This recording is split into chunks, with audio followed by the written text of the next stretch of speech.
മമ്മൂട്ടിയുടെ പിറന്നനാടായ വൈക്കം ചെമ്പിലെ ആളുകളെല്ലാം ആദ്യകാലത്ത് മമ്മൂട്ടിയെ വിളിച്ചിരുന്നത് മുഹമ്മദ് കുഞ്ഞ് എന്നായിരുന്നു. കോളേജിൽ ചേർന്നപ്പോൾ എല്ലാവരോടും മമ്മൂട്ടി തന്റെ പേര് ഒമർ ഷെരീഫ് എന്നായിരുന്നു പറഞ്ഞിരുന്നത്.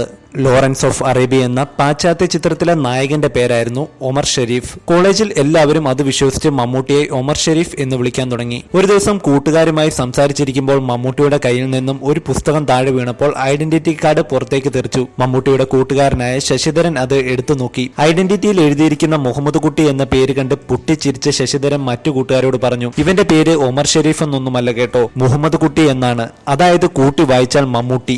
അന്നു മുതൽ കോളേജിലുള്ളവർ കളിയാക്കി വിളിക്കാൻ തുടങ്ങി മമ്മൂട്ടി മമ്മൂട്ടി എന്ന്. സിനിമയിൽ വന്ന ശേഷം മമ്മൂട്ടി എന്ന പേരിനെ സജിൻ എന്നാക്കി പരിഷ്കരിച്ചു നോക്കിയെങ്കിലും ക്ലിക്കായില്ല. എത്ര കളയാൻ നോക്കിയിട്ടും മമ്മൂട്ടി എന്ന ഇരട്ട പേര് വിട്ടുപോയില്ല. ആ നാമം മുഹമ്മദ് കുട്ടിയെ മലയാള സിനിമയും ചുമലിലേറ്റി ഉയരങ്ങളിലേക്ക് പറക്കുകയാണ് ഉണ്ടായത്.